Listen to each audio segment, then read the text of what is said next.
le pregunto en términos de disfunciones ejecutivas, ¿no? La disrupción del sueño, te cuesta dormir, ¿verdad? Obviamente no puede dormir y por tanto se pone a jugar. Y no se eh, puede concentrar. Se puede concentrar, pierde el hilo de las conversaciones, entonces por tanto luce como aburrido. El muchacho tiene mucha dificultad para sostener la atención, por tanto se pierde en clase, pero como tiene un coeficiente intelectual bastante alto, truquea, hablando en criollo, ¿verdad? Ujú. El muchacho tiene una memoria de trabajo completamente deteriorada y entonces, claro, luce desde afuera con una carga valorativa de que es vago, de que no quiere, de que es un sonso, que es un muchacho. Pero si nosotros no exploramos, ¿verdad? Un poco más allá y salimos de este estilo valorativo, culposo y empezamos a hacer uso, ¿no? De entender que la gente hace lo que hace por una razón y esas razones en última instancia suelen estar en el cerebro, ¿no? Y hay que explorar por allí. ¿Sí? Entonces, bueno, sí, ciertamente como usted dice, el, el funcionamiento neurocognitivo está altamente asociado con el perfil neurocognitivo, está altamente asociado con los estilos de crianza en los primeros años de vida y por tanto son muy detectables en los niños en temprana edad. Así es. Quisiera invitar a la gente de la audiencia, si tienen alguna pregunta, veo que Pedro está levantando la mano ahí. Un No sé si tú- comentario. Ah, ok. Vamos a abrir el micrófono a Pedro. Es que Pedro no firma con su nombre, no está poniendo su nombre. Está, Y pero déjeme está haciendo buscar señas. así S20, ¿verdad? Ujú. Está bien. Lo vamos a abrir ahora. Déjeme ver. S20. ¿Lo puede abrir Pedro? Doctor Pedro Taveras. Adelante con su pregunta. Muchas, Ahora sí. Ya. muy buenas Sí. noches. O sea, muchas gracias por la intervención, me gustó bastante. Pero mirando la situación del feminicidio y a este paciente no se regenera, aunque pase 20 años en la cárcel por su problema de disfunción ejecutiva.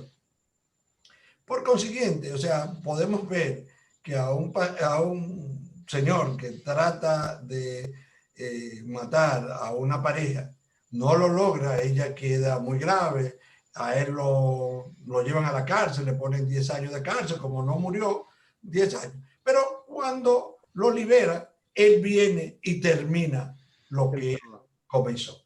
Entonces, a no tener regeneración, o sea, los feminicidas sí deberían estar presos permanentes porque es algo que si se liberan, ellos van a seguir haciendo la pareja. O sea, aunque se muden a otro lugar, van a volver porque es algo que no se regenera ya a nivel de adulto. Y peor aún, cuando pasa un tiempo en la cárcel, aumenta su agresividad, aumenta la agresividad aún contra la sociedad y a la vez aprenden otras cosas de los otros compañeros en la cárcel, ¿verdad que Yo, sí? yo quiero, doctor Castellanos, Adelante, doctor William. por favor, go ahead, dígale, dígale su respuesta. Gracias. Bueno, en realidad, ciertamente las disfunciones ejecutivas impiden que el sujeto aprenda nuevos comportamientos y sobre todo impide que aprenda a través del condicionamiento,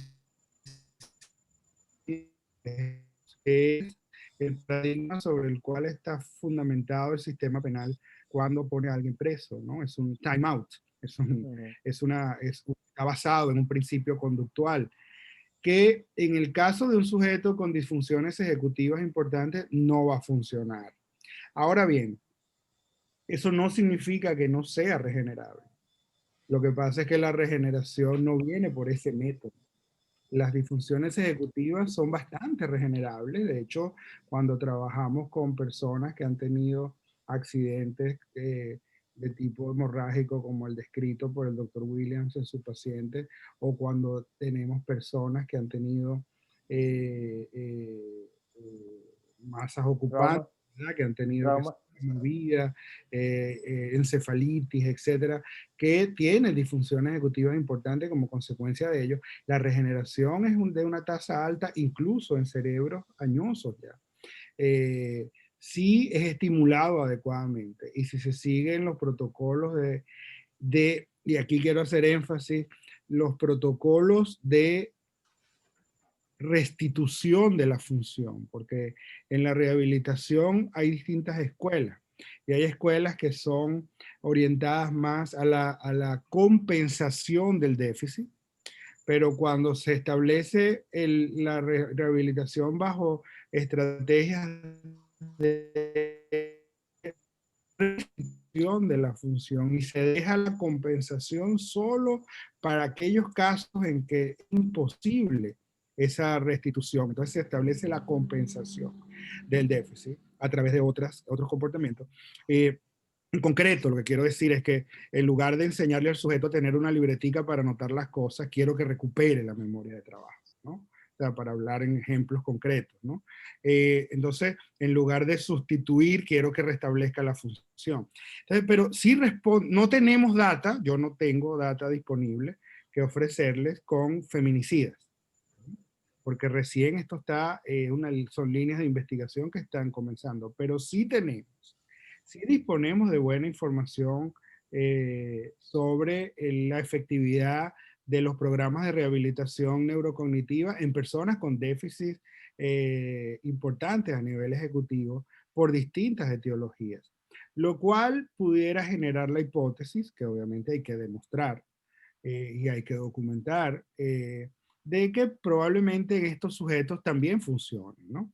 Pero ciertamente los procesos penales basados fundamentalmente en encerramiento, ¿no? En sacar al sujeto del contexto.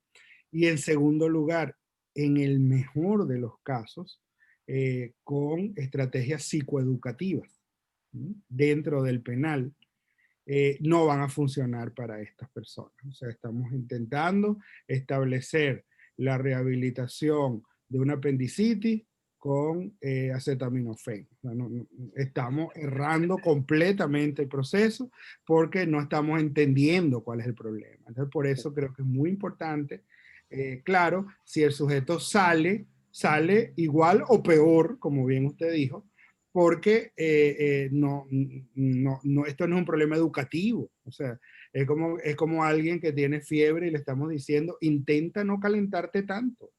Intenta que no te entiendes. Es decir, esto no es un problema educativo nada más. O sea, tenemos que entender que aquí hay una etiología neurológica de base que debe ser atendida para que entonces quizás podamos tener resultados. Pero nuevamente ya estoy entrando en un terreno especulativo hipotético porque no tengo la data que pueda soportar esta afirmación, pero pienso que sí hay una oportunidad allí de investigación para tratar Yo, del otro lado, yo voy a hacer el lado opuesto de la moneda. Yo voy a cuestionar si hay una diferencia entre un niño que creció y ha vivido toda su vida con un problema funcional impulsivo, conducta, agresividad y todas esas cosas que nosotros sabemos que son la base del problema con dificultad de aprendizaje, comparado con una persona que fue normal hasta la edad de 45 años cuando tuvo un accidente o que tuvo un daño cerebral de cualquier etiología, que sea infecciosa, traumática o vascular, en la capacidad de regenerarse y de aprender. Porque yo pienso que desde el punto de vista intelectual, la conceptualización es diferente de una persona que tenía una base normal a una persona que nunca tuvo una base funcional normal, de tratarlo de entrenar o de reentrenar para reintegrarlo a la sociedad. Como Pedro dice, Pedro crea, para mí, en mi mente, Pedro introduce un nuevo problema, porque ninguna sociedad que yo conozca, yo no sé si alguno de ustedes conoce una sociedad que pueda encarcelar por siempre, de por vida, a todas las personas que nosotros tenemos que tienen un problema conductivo, porque sea porque sean homicidas o suicidas, por lo que sea, que hayan matado a alguien. No sé si podemos admitirlos a todos, porque la sociedad tendría que trabajar para mantenerlos a ellos por el resto de la vida. Y económicamente y socialmente es imposible. O sea que este es un problema de situación difícil y de solución difícil. No hay una solución simple para esta situación. Sí. Razón. Sí. Muy de acuerdo. Perdón. Perdón. Y además Tiene decir, el micrófono a la licenciada. Sí. Adelante, profesor. decía, pues gracias, decía que estoy muy de acuerdo con lo que ha planteado el doctor Williams también, pero además añadirle que esa factibilidad de rehabilitar ese cerebro, de rehabilitar esta conductividad y neuro transmisión adecuada, depende también de factores, obviamente, como la edad, pero no solamente la edad, sino también las condiciones en que esté este tejido. Comidos psicotrópicos, un sujeto con mala nutrición, un sujeto digamos, con una vida maltratante desde el punto de vista neurológico, un sujeto que tiene un cerebro mucho menos capaz. La reserva cognitiva de la que disponga este cerebro es fundamental como predictor también para una rehabilitación adecuada. Entonces, factores nutricionales, factores que tienen que ver genéticos, factores hereditarios, ¿verdad? Juegan un rol también importante para poder establecer algún índice de predictibilidad de rehabilitación, ¿no? O de entrenamiento. O de reentrenamiento. Sí. Yo quiero, no sé si alguien más tiene una pregunta. Sí, María, licenciada María Núñez de Nítido 91.7 tiene un comentario. María, ¿puede abrir su... Está Sí, abierto, está María, abierto. sí, Está puede bien. hacer su comentario Sí, o buenas pregunta. noches, buenas noches. Sí, Interesante la intervención de doctor Castellano, especialmente porque es un problema que estamos buscándole respuesta, soluciones, porque es una gravedad muy grave para el mundo entero, el asesinato masivo de mujeres, y cada día está en aumento. Yo tengo un comentario que si una persona que es esquizofrénico y que generalmente tiende a matar su familia, generalmente a la mamá, a personas cercanas, tiene que ver también con esta desconexión en el proceso cerebral que usted acaba de expresar.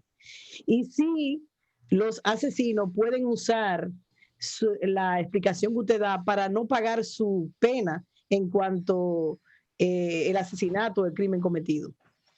Muchas gracias por las dos preguntas. Quisiera comenzar por la segunda. No hay, esto no constituye un atenuante para la pena. Es decir, si usted asesinó a alguien, lo asesinó. Aquí lo que estamos tratando de entender es cómo le ayudamos para que usted, primero entender por qué lo hizo y luego ayudarle para que no lo vuelva a hacer. Pero no, esto no es un atenuante para la pena.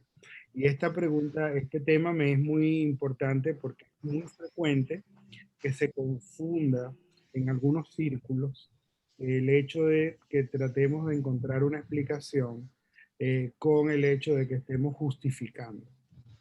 Entonces, no, aquí no estamos tratando de justificar nada, estamos tratando de comprender un problema neurofuncional que tiene expresiones conductuales, que tiene expresiones afectivas y expresiones cognitivas. Y entonces, mientras no logremos entenderlo como tal, probablemente sigamos pensando en soluciones que no están funcionando, que no han dado resultados, que las estadísticas nos dicen que no funcionan porque cada vez está peor la cosa y cada vez se invierte más en esas mismas soluciones, ¿no? Entonces, necesitamos empezar a mirar esto desde otras perspectivas para quizás decir, bueno, es que quizás no nos estamos preguntando las preguntas que debemos preguntarnos, ¿no? Y debemos comenzar a buscar en otros sitios, ¿no? Y entender desde otras perspectivas. Entonces, en definitiva, no es un atenuante, en ningún caso es un atenuante para la pena, ni exime de la pena. En cambio, la esquizofrenia sí. La esquizofrenia sí es un atenuante para la pena, pero cuando hablamos de esquizofrenia hablamos de una entidad completamente distinta, ¿no?